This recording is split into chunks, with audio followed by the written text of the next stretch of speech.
Thanks for joining me today on Homo Politicos. This is Enterprise TV. Many thanks again. Kingsley Bass is my name.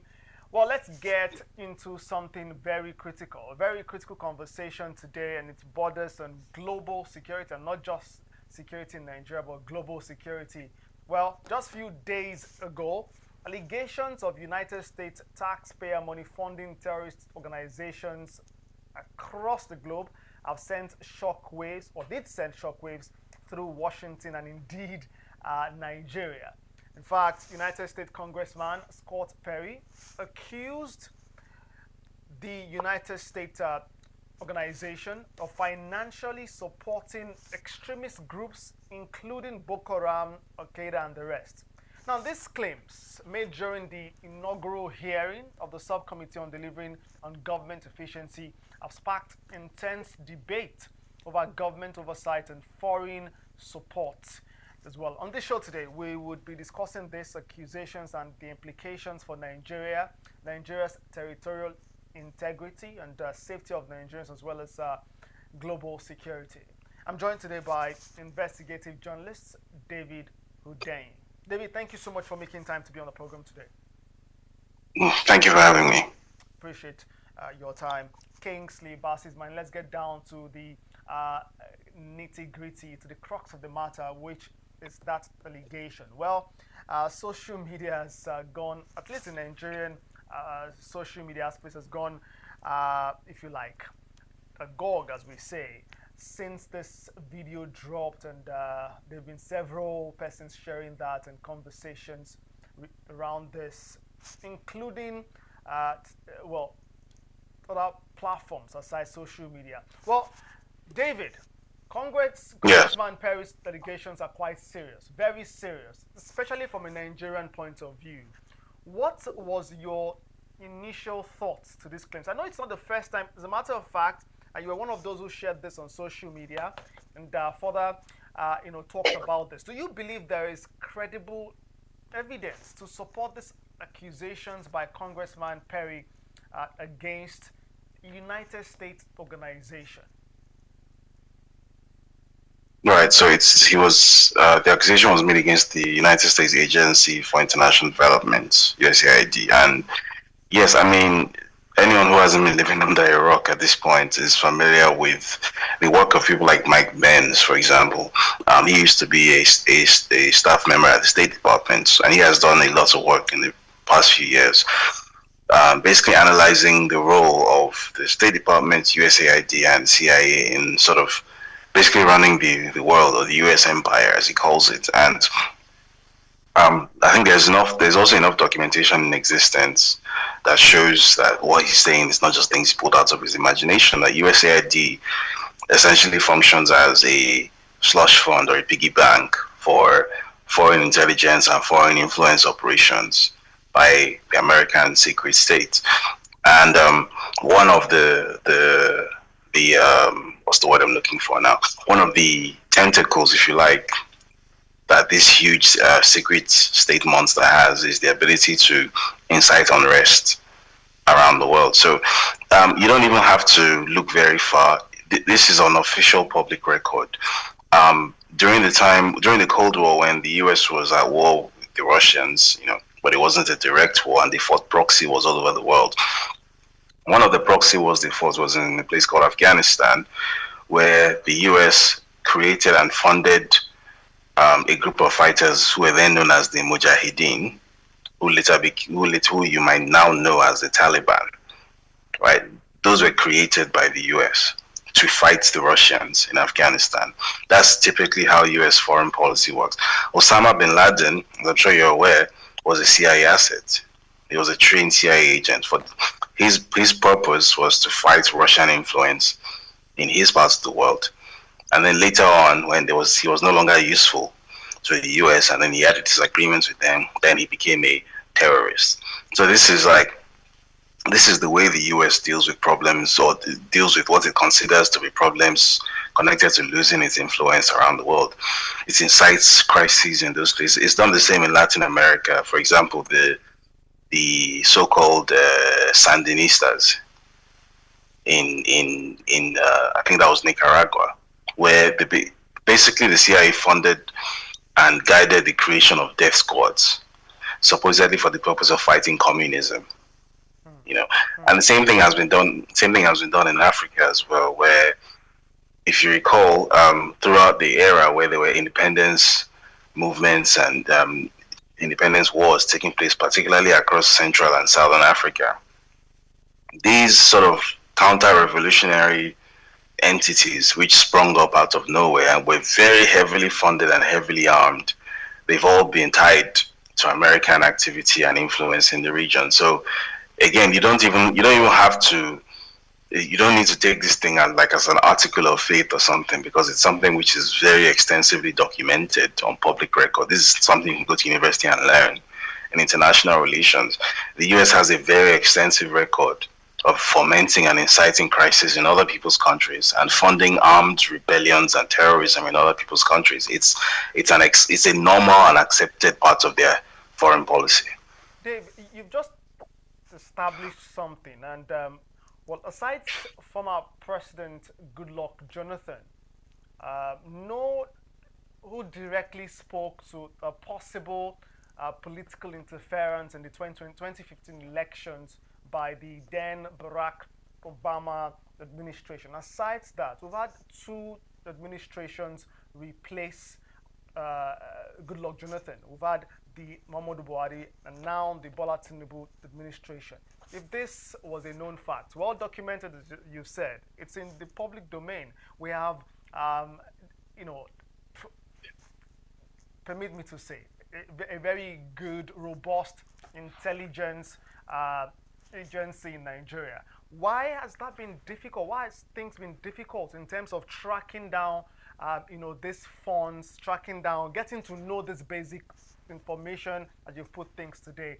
Is that do you think that this is as a result of the lack of political will on the part of the Nigerian government to track this for some years now? It's been what? Since 2015, it's been 2015, pardon me, it's been what, some years now, 2015 till now, that's some 10 years since Goodluck Jonathan left, and the same story over and again. We're back here now. Congressman Perry has said something, and everyone is having that conversation again. So first of all, I don't think there's a problem with intelligence gathering capacity in Nigeria. Nigeria has never had a problem with gathering intelligence. What Nigeria has always had a problem with is having a political will to action that intelligence or to do something based on that intelligence. There are all sorts of vested interests within Nigeria's political system that make it very difficult to use what is really common knowledge and actually accomplish something with it. So, I mean, I've spent years speaking to people in and around the security infrastructure of Nigeria, and none of this is news to them. They have been telling me long before this was ever in public domain. They have been saying that these groups, because there are many groups, it's not just Boko Haram, but that these groups, they get their supplies from foreign backers, that they have helicopters that come drop supplies for them, that you regularly see white people coming in to supply them. It's a regular thing.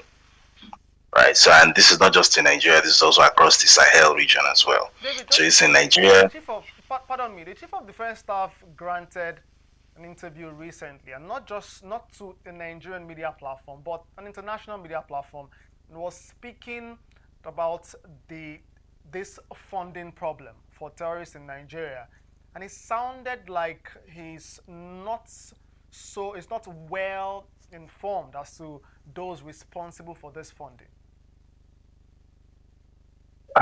So again, the point I'm trying to make is that even though they are very much aware of these things, there are all sorts of vested interests that make it more expedient for them to play dumb and pretend as if they're not aware, or to pretend as if there's some grand investigation that they're doing, which they haven't been doing since 2013.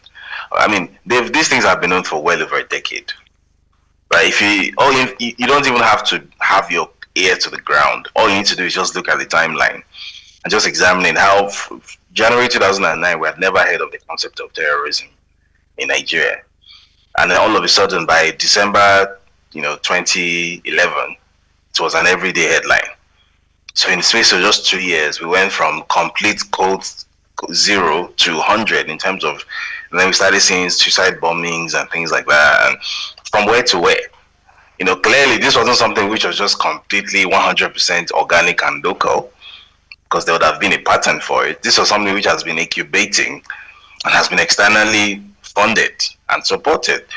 And then, based on the access that I have to people in this space, this is something that they have known for a very long time. But because USAID, for example, there were the funds from USAID and its affiliate organizations in the US foreign intelligence space. These funds support a lot of livelihoods in Nigeria and across Africa. Livelihoods in the sense of people who work in these NGOs that are funded by USAID, and there's a lot of money involved. The programs carried out by these NGOs and their affiliates, and there's a lot of money that flows around the system. So this money corrupts lawmakers and senators, it corrupts law enforcement officials, it corrupts intelligence officials, it corrupts military officials, corrupts up to and including the president's office. Right, because where you have in 2023, for example, USAID says they spent $823 million in Nigeria. Can you fathom how much money that is? That's well over 100 billion naira. So imagine what kind of influence 100 billion naira can buy you in a country like Nigeria. So I mean, it's not, you don't need to be a rocket scientist to figure this out. There are several people in the system who can see very, very clearly what is going on. But there's this huge conspiracy of silence because everybody's palm is being greased, and this is the tragedy of Nigeria. Nobody is looking at it from the perspective of, regardless of what I'm collecting from these people this year, this circle of chaos has been getting wider and wider and wider since 2011. Now, when you get to the extremities of Abuja, it's like you're leaving a country and going to another country. You can't drive from Abuja to the next state confidently. You have to do it at a certain time of the day, or use police escort, or take the train and have your heart in your mouth or whatnot, or you fly. So instead of them to be thinking that this thing we are collecting, we are not insulated from the problems that it's enabling and creating. So let's rather reject this thing and focus on securing our country first. Nobody's putting that into consideration. Everybody thinks that Nigeria is an extraneous entity. Nigeria is like an orphan. So even the fact that you live in Nigeria, for some reason, it doesn't register to many people that Nigeria is also your concern. It's in your interest for Nigeria to be safe and stable and prosperous. A lot of people in those spaces don't see it that way. All they are seeing is $2 million is going to enter my hand this year, and I'm going to use that 2 million to build house, to marry a new wife, to carry girls from university, to buy car, and that's it. Very pedestrian mindset. That's the unfortunate thing. Sadly, on the flip side of this conversation is the continuous heavy funding for security. I'm talking defense budgets in the country annually, and this is really sad because, well, if we know the problem, we're refusing to tackle the problem, yet we're we allocating so much money in the name of fighting the problem that we know we could fight another way. You'll recall, David, that is one. If you'd like to respond to that, you'll recall too that under the Buhari administration, there was this report of certain terrorism financiers, certain persons who were said to be funding terrorism this time, individuals, but still nothing was done, to prosecute them. Well, the reports, there are certain persons are being prosecuted, and that's within or by this administration. But what do you have to say about this? The tragedy that is, we know the problem, yet we're budgeting so much to fight the problem from within when we can fight the problem externally. How does this work, especially with geopolitics? Yeah, so it boils down to what I said earlier about people being very myopic and people not seeing the bigger picture. Bigger picture being that regardless of whatever personal interest that you have to put your national interest first. Not because you are so patriotic or because you love Nigeria or because Nigeria is your father's property. No, but because you don't have a choice. It's because you can't. It's impossible for you to achieve full self-actualization if you don't have a stable country to achieve it from. And a stable country does not mean you and your children will move to Canada because it's not yours. Even if you have the passport, one day they can take, and they will do it eventually. Politics is moving in that direction across the entire Western world, including Australia and New Zealand. So people are not seeing things this way. So in the defense space, for example, people are seeing it from the point of view of, under Obasanjo and maybe Yar'Adua, there wasn't that much defense spending. The military was neglected deliberately so as to prevent us from carrying out a coup. So now that there's all this heavy defense spending every year, we need to ensure that defense spending is kept high. Not because we're trying to re-equip the military, buy new airframes or new equipment or anything. No, just because all of us are looking for how to buy our mansion in Dubai. That's it. There's no wider thoughts to it. Everybody at every level is looking for how they can cash out of the situation. So those who are in charge of Nigerian government expenditure and budgets, who are benefiting from it, are like, they don't want this gravy train to stop. Boko Haram is very big business for them. Those who are on the NGO side, both the Abuja NGOs and then the field NGOs in the Northeast, they are all having a great time. Because as long as that merry-go-round keeps going, everybody keeps getting a part of this slush fund. Those in the political space, they are also getting their own cut.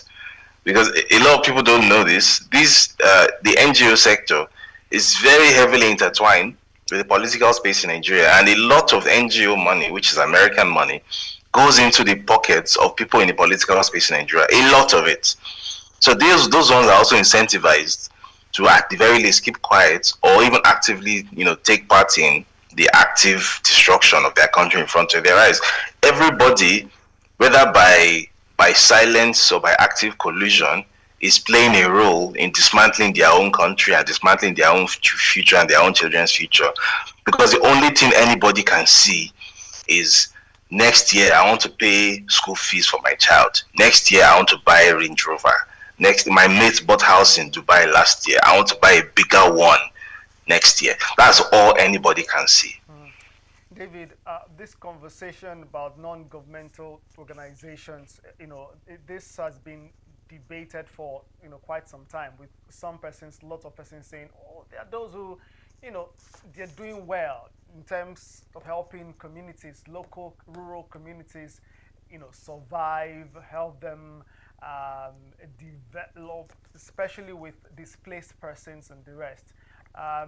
Well, when you generalize and say, there's a thing with funding, especially international funding for non-governmental organizations, are you generalizing? And is that a way too that we can separate these people?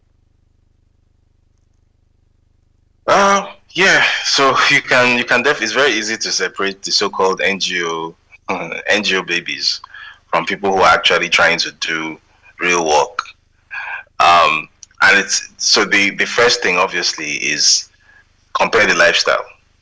Right. So if you're active in something that is supposed to be a non-profit activity or a voluntary activity or so a goodwill related activity, it doesn't mean that you're going to be poor. Yeah, that you're supposed to be poor. But at the same time, the situation where, like in Abuja, you see the people who drive around the customized license plates in Abuja, who live in mansions in Kusape, they are NGO people.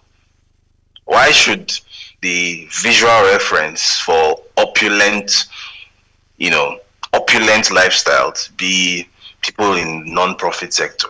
It shouldn't be. Right? Even economically, that distorts the economy. If what you are looking for is just money, like financial opulence and prosperity, go and work in a bank or something and maybe make your way up the ranks, become an executive director or something, so that you can live that lifestyle. If you're working in the non-profit sector, you're supposed to be focused on your mission.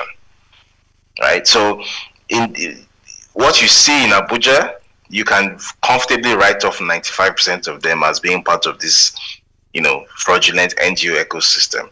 Another way you can tell is, so for example, in the journalism space, which I am in, I always say that the business model for journalism is fundamentally broken in Nigeria. There's no real business model for journalism, especially print journalism, because frankly speaking, nobody really reads print journalism in Nigeria, especially long form stuff. Nobody reads it. So there was a time when like Tel and Newswatch had a market in Nigeria. They were successful. That time doesn't exist anymore for a variety of reasons, right? So when you see journalists who are not looking for how to create a new business model. So I've spent years trying to create a new business model. I've explored the gifting model via Substack. I've explored a bunch of models, but then you see another group of journalists who everything they are doing is grant funded, and their entire system of journalism is built around who is giving them grants and who is paying them to say what. That's it. Then I don't consider those people to be actual journalists. You're just a PR communications expert working on behalf of somebody, a client that's paying you. That's how I see it.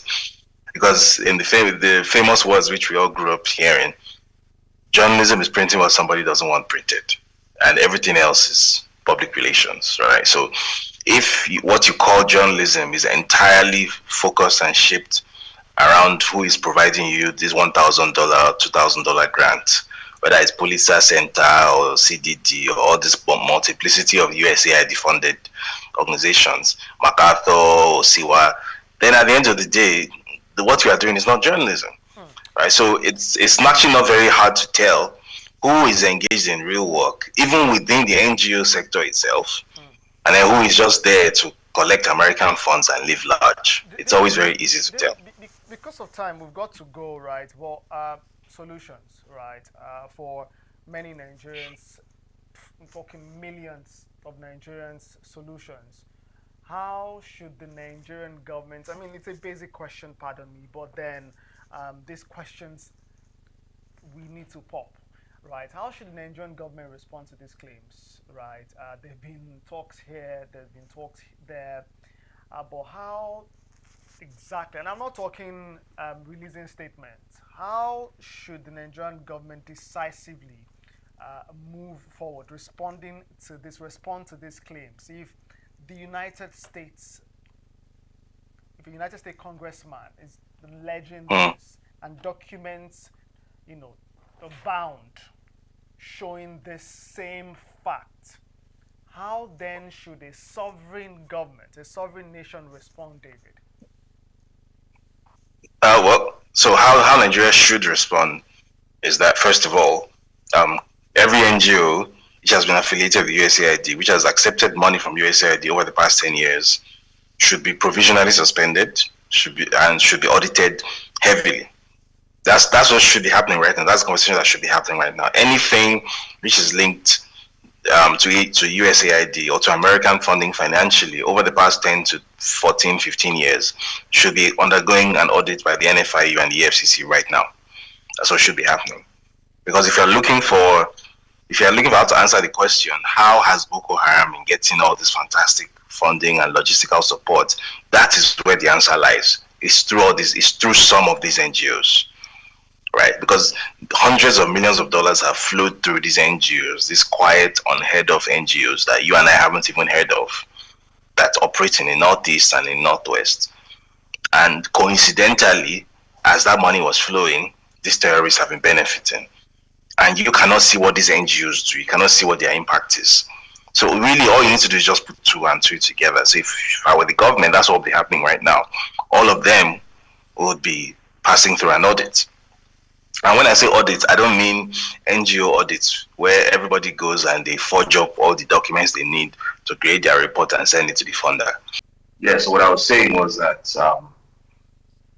the continued activities of NGOs in Nigeria should be subject to government oversight. There should be a cap on the number of NGOs that are allowed to operate. There should be a cap on the scope of operations of these NGOs, especially in the areas that have these disturbances. This is where currently the NGOs have more access to the people and to the militants and bandits than even the government and the military does. That needs to change. And that the funding pipeline of these NGOs needs to be constricted, right? Because the entry of too much money is in and of itself something that destabilizes countries. The entry of too much black money, too much unaccountable money that you don't know where it's going. That money is not circulating in the Nigerian financial system. It's not in Nigerian banks. So it's just circulating somewhere in cash. That is a very dangerous situation. Like if you're a money laundering professional, you know why that is the case. So that needs to be covered. There also need to be caps placed on the amount it's possible to pay to NGO staff in Nigeria, because that is also in and of itself something that distorts the economy and something that creates potential for destabilization. So these are some of the actions that need to be taken. All right. I've been speaking with investigative journalist David Udein. He's been talking to me about the recent statement by United States Congressman Scott Perry. David, I'd like to thank you so much for your time on Homo Politicals today. Many thanks again. Thank you for having me. Yeah, appreciate that. Well, that's the conversation on Homo Politicals today. Well, the conversation continues, you know already, in the comment section. Let's get talking some more right there. And, well, I'll be reading your comments. Until next time, make sure you're safe and bye for now.